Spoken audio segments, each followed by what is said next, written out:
जो श्रेष्ठ गीत में लिखा गया है, वही प्रेम के विषय में दाऊद ने भी प्रकट किया।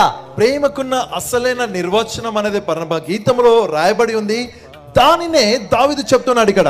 क्या कह रहा है? ఏమంటున్నాడు? पानी के बाढ़ से भी प्रेम नहीं बुझता, అగాధ సముద్ర జలము ప్రేమను ఆర్పజాలదు, और नदों से भी डूब नहीं सकता। నది ప్రవాహములు దాన్ని ముంచివేయజాలవు. यदि कोई अपने घर की सारी संपत्ति प्रेम के संति दे दे तो भी अत्यंत तुच्छ ठहरेगी। ప్రేమకి ఒకడు తన స్వాస్థ్యం అంతా ఇచ్చినను తిరస్కారముతో అతడు త్రోసివేయబడు. हालेलुया, హల్లెలూయా.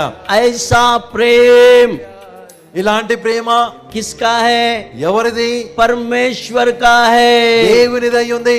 दाऊद वहां पर अपने मुंह से ये बात प्रकट किया पवित्र आत्मा के द्वारा। పరిశుద్ధాత్మని ద్వారా దావీదు తన నోటితో ఈ మాటలు పలికాడు. భావం ఇది. इसलिए परमेश्वर ने प्रकाशित वाक्य में कलीसिया से बातें करके कहा, అందుకని దేవుడు ప్రకటన గ్రంథంలో సంఘంతో ఈ మాటలు చెప్పాడు. मैंने तो ऐसा प्रेम तुझसे रखा, నేను ఎలాంటి ప్రేమ నీతో కలిగి ఉంటినంటే, परंतु तू मुझसे कैसा प्रेम रखता है? కానీ నీవు నన్ను ఎలా ప్రేమిస్తున్నావు? स्वार्थी प्रेम है तुम्हारा। స్వార్థమైన ప్రేమ.